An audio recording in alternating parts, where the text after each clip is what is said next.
Olá, eu sou o professor Clóvis Jair Prunzel, sou professor do curso de Teologia da UBRA e você está assistindo a mais um vídeo da série A Vida Cristã segundo Martinho Lutero. Nós estamos propondo esse vídeo para conhecer um pouquinho mais do pensamento de Lutero e o quanto esse pensamento pode nos ajudar a refletir teologicamente no século XXI. O assunto de agora é o sofrimento segundo Lutero. E eu quero usar aqui para falar um pouquinho sobre o assunto, de forma muito breve e pontual, uma imagem que está, ou que foi publicada na primeira versão dos Artigos de Esmalcalde de Lutero. Os Artigos de Esmalcalde são considerados a última confissão de fé que Lutero fez, né? Lutero fez várias ao longo da vida, e esta então é importante, inclusive ela consta no livro de Concórdia, que é um resumo então da teologia da Reforma Luterana, tá? Juntamente com os catecismos formam então os textos de Lutero, que são considerados confessionais, né?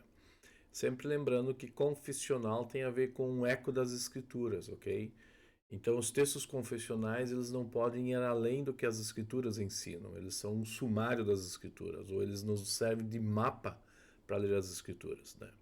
A pergunta é o seguinte: por que essa imagem então está refletindo a teologia do sofrimento de Lutero? Em outras palavras, nós temos aqui um moribundo, alguém morrendo, alguém sofrendo diante do Senhor da Glória, diante de Jesus Cristo.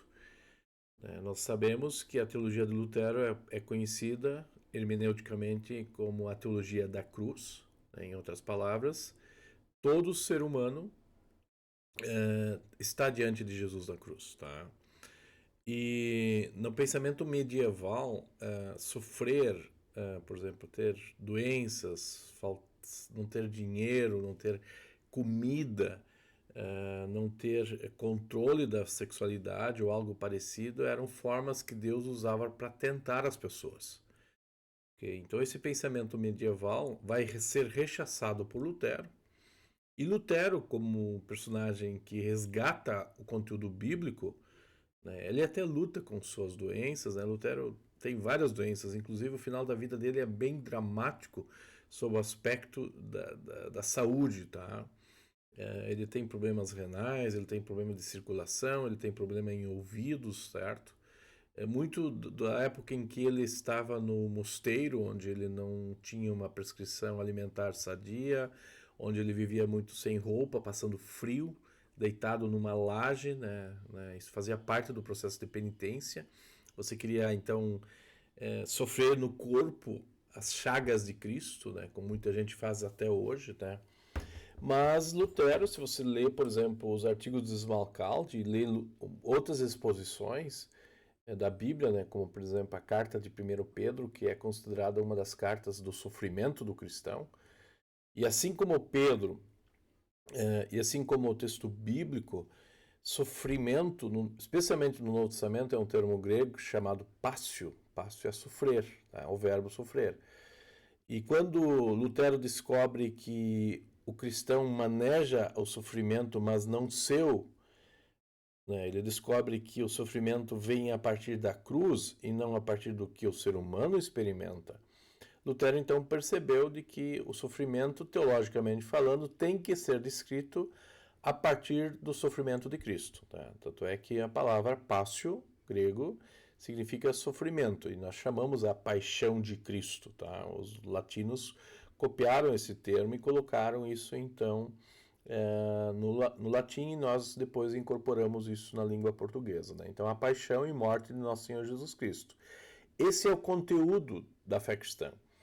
Então, o teólogo, em tese, para Lutero, quando vai falar de sofrimento, não vai trazer o seu próprio sofrimento à baila. Né? Santo Agostinho, já lá no século IV, começo do século V, já dizia exatamente isso. Se você sofre, não use isso como modelo de discurso na igreja, tá? Nós todos sofremos, nós todos temos dores, nós temos pessoas que morrem na família, certo? O Lutero vai passar, por exemplo, em 1527 por uma peste muito forte. Grande parte da sociedade ou da cidade de Wittenberg é esvaziada, a universidade esvazia também, né? Fica pouca gente, mas Lutero permanece sofrendo as consequências daquela peste, daquela situação complicada. Mas ele diz, não, eu estou aqui porque Deus está me pedindo, né? Então o sofrimento, ele não é o conteúdo do discurso religioso, né? Nós sofremos, né? Se nós olharmos para o texto bíblico, nós vamos ver que Jesus vai ao encontro de pessoas que estão paralíticas, cegas, né? Pessoas que passam fome. Sim, Jesus diz, não, eu cuido delas, sim, com certeza, tá? Uh, mas Jesus disse algo a mais, né? Por exemplo, ele ressuscita Lázaro. Ele trabalha, olha, traz a vida. Ele traz a vida, mas Lázaro morre. E aí Jesus disse: eu sou a ressurreição e a vida. Então toda a teologia de Lutero não é ir além. Assim como Pedro, por exemplo, quando descreve a paixão, o sofrer dos cristãos, ele nunca se refere à situação pessoal. Em Pedro, por exemplo, nós vamos ler no capítulo 3, né? O sofrer do cristão envergonha o mundo. Como é que é isso? Né? Nós sofremos por causa de Cristo, não por causa da nossa dor. Então esse é um sofrer diferente. Isso você vai encontrar em Lutero. Então quando nós temos dificuldades, nós todos temos, né? Nós temos dores, nós temos, né, limitações, né? Nós temos doenças, né? Nós temos a morte. Esse não é a forma de Deus trabalhar com a gente, né? Então isso pode ser tentações e outros que não.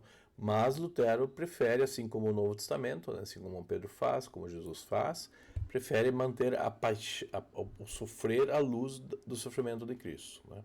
E isso é interessante para nós pensarmos cristologicamente, né, teologicamente no assunto. Tá? Quem é que pede para Jesus morrer na cruz? Nenhum de nós pede. O próprio Pai pede. E quando Jesus está em vias de ser preso e sofrer e morrer, Jesus pede ao Pai. Jesus não pede para Pedro e para João. Isso é muito interessante teologicamente. E Lutero captou isso.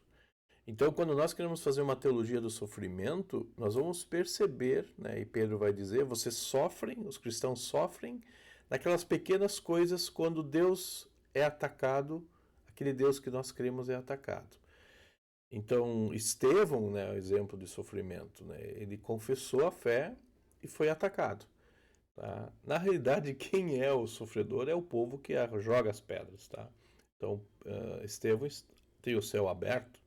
Então, esse pecador penitente, aquele que reconhece a sua limitação, né, que pode ser um moribundo ambulante, como essa imagem aqui de 1537 representa, então, o testemunho teológico de Lutero, tá? Ele está diante de um senhor que é juiz, mas ao mesmo tempo salvador. Tá? Isso nos lembra, então, o aspecto escatológico do sofrimento. Certo? Escatológico significa a luz de Cristo. Tá? Então, assim como nós não separamos o joio do trigo hoje, não cabe a nós fazermos, cabe a nós pregarmos, né? Isso Lutero faz. Então, a exposição dos artigos de Smalcald nos ajuda muito a ver, então, o conteúdo da fé cristã. E por causa desta fé, nós sofremos. Então, essa é a dimensão existencial do sofrimento em Lutero. Eu quero chamar a atenção, né? Nós temos uma literatura muito bonita sobre o assunto, né? Eu gosto muito desse autor, Dennis Negan, eu uso ele em outros contextos, e aqui vocês têm um livro dele em português, vale a pena adquirir, Lutero como Conselheiro Espiritual, onde Lutero então trabalha assuntos ligados ao dia a dia das pessoas e tenta trazer então uma certeza maior do que simplesmente a experiência humana, certo? Eu também quero compartilhar um vídeo que é uma palestra do professor Ricardo Hitt, que é professor do curso de Teologia do curso da UBRA. Ele fala então da peste de 1527 e a vida cristã. Tá? Esse vídeo está disponível no YouTube e você pode assistir. Sempre lembro que esse material todo ele está à disposição de vocês, né? Os links estão na descrição deste vídeo e você pode então acessá-los prontamente. Eu espero que você tenha entendido como nós que queremos fazer teologia vamos fazê-la em meio ao sofrimento, em meio a uma condição humana que muitas vezes é contrária à vontade de Deus, no sentido que como Deus não fez, tá? Então eu espero que a gente tenha sido útil para você e pode então se beneficiar de mais esse vídeo na sua caminhada.